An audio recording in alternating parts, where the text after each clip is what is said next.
Good morning, student. I am Ajay. I am lecturer of Mechanical Engineering Department. आज का हमारा subject है strength of material और हमारा तो इसमें टॉपिक है लोड। लोड क्या होता है? The external forces acting on a body is called a load. कि किसी भी बॉडी पे अगर कोई बाहरी फोर्स लग रही है तो उसको हम बोलेंगे लोड।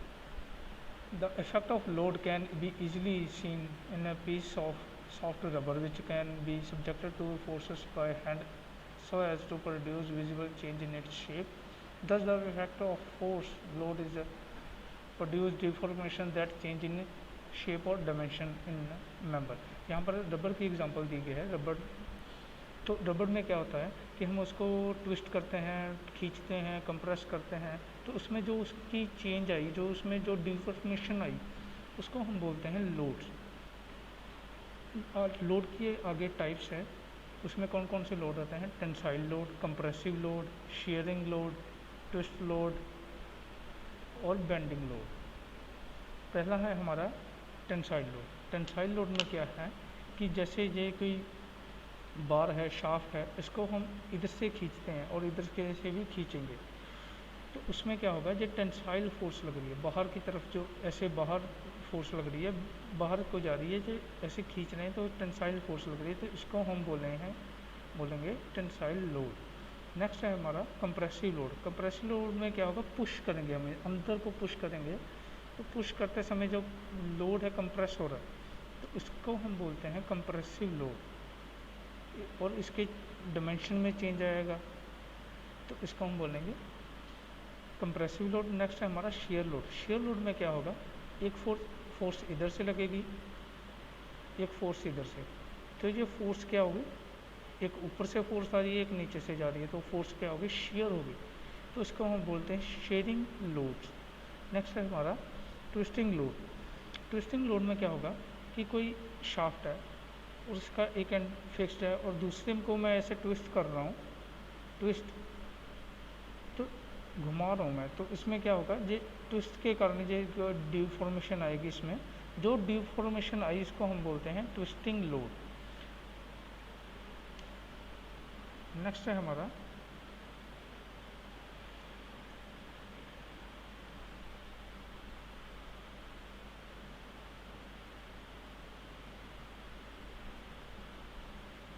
नेक्स्ट है बेंडिंग लोड।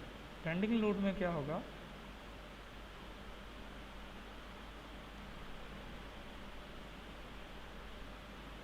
बेंडिंग लोड में कैसा होगा कि एक फोर्स इधर से लगेगी, दूसरी फोर्स भी इधर से लगेगी, क्योंकि इसको मैं ऐसे बेंड करूं तो इसमें क्या होगा, ये डिफॉर्मेशन आएगी, तो उसको हम बोलेंगे बेंडिंग लोड। चाहे ये ऊपर को भी हो सकती है फोर्स और नीचे को भी हो सकती है, इसको हम बोलेंगे बेंडिंग लोड। नेक्स्ट है हमारा, इसके जो डायग्राम दिए गए हैं, ये टेंसाइल लोड का, compressive load, sharing load, twisting load, bending load. Next है हमारे पास स्ट्रेस। स्ट्रेस क्या होती है? The internal resistance develop in a material under the action of sectional force is called stress. कि कहता है किसी बॉडी में, इस मान लीजिए ये बॉडी है, इसमें अगर मैं इसको ऐसे खींचूं तो इसमें क्या होगा, जो इंटरनल रेजिस्टेंस जो है वो डेवलप होंगे, इसके जो रेजिस्टेंस है वो ऐसे खींचेंगे, तो उसमें जो क्या होगा, चेंज आएंगे पूरे क्रॉस सेक्शनल एरिया के ऊपर जो फोर्स लग रही है, जो चेंजेस आएंगे उसको हम बोलेंगे स्ट्रेस। अगर मैथमेटिकली हम देखें, मैथमेटिकली में हम देखते हैं स्ट्रेस क्या है। Stress is the external force per unit cross sectional area of the body. Stress क्या है? Stress is equal to external force upon cross sectional area. Force कितनी लग रही है बाहर से और पूरे एरिया के ऊपर लग रही है, और इस फोर्स को हम P से डिनोट करते हैं और A को हम डिनोट करते हैं क्रॉस सेक्शनल एरिया।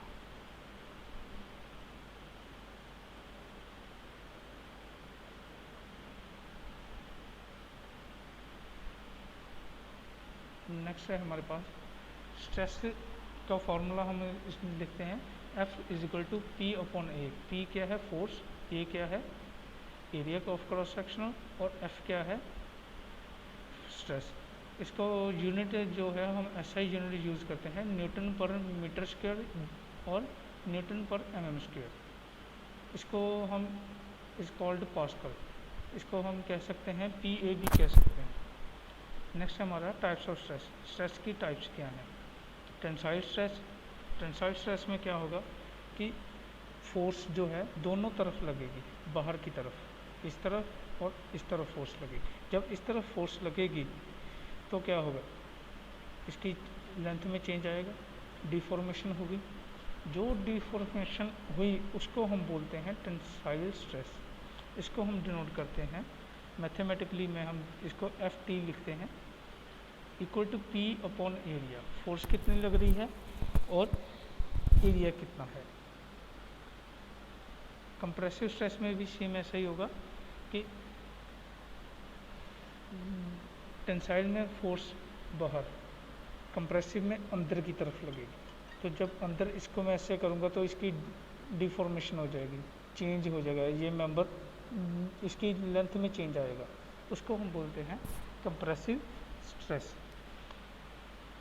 इसको हम compressive stress FC is equal to P upon area, P upon area going P is equal to force, external force, A equal to cross sectional area. Next है shear stress. Shear stress में क्या होगा, जैसे कि ये riveted की example दी गई है, जैसे हमारे पास ये दो बुक्स है, दो बुक्स में क्या है, ये देखिए ये ऐसे है और इसमें इसके बीच में एक रिवेट लगी हुई है और मैं एक इधर से खींच रहा हूँ, एक इधर से खींच रहा हूँ, तो इसमें ये क्या है, फोर्स लग रही है। तो फोर्स के कारण क्या होगी, ये शेयर होने लगेंगे ऐसे, तो इसको हम बोलेंगे शेयर फोर्स। शेयर फोर्स में क्या है, P अपॉन एरिया। मैथमेटिकली में कैसे यूज़ करेंगे, P अपॉन एरिया। P क्या है, फोर्स, और एरिया, जितने एरिया के ऊपर ये फोर्स लग रही है उसको हम बोलेंगे एरिया, P अपॉन एरिया।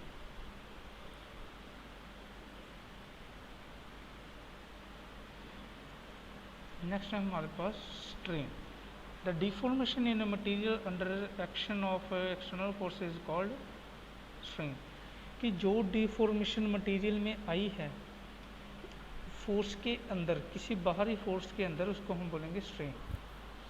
और एक चीज़ है कि स्ट्रेन का कोई यूनिट नहीं होता, और मैथमेटिकली इसको हम देखेंगे तो strain equal to deformation upon original dimension. Deformation क्या है कि जो उसकी डायमेंशन में चेंज आया है फोर्स के कारण, तो उसको डिवाइडेड बाय ओरिजिनल डायमेंशन, जो उसकी पहले डायमेंशन थी, तो उसको हम बोलते हैं स्ट्रेन।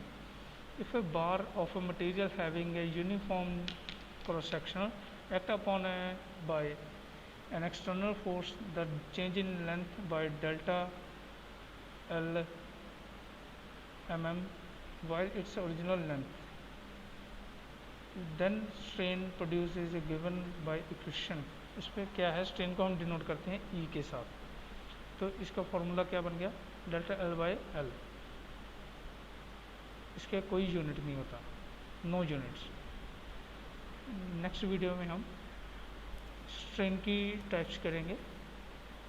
अगर आपको कुछ डाउट है तो आप पूछ सकते हो, एंड थैंक यू।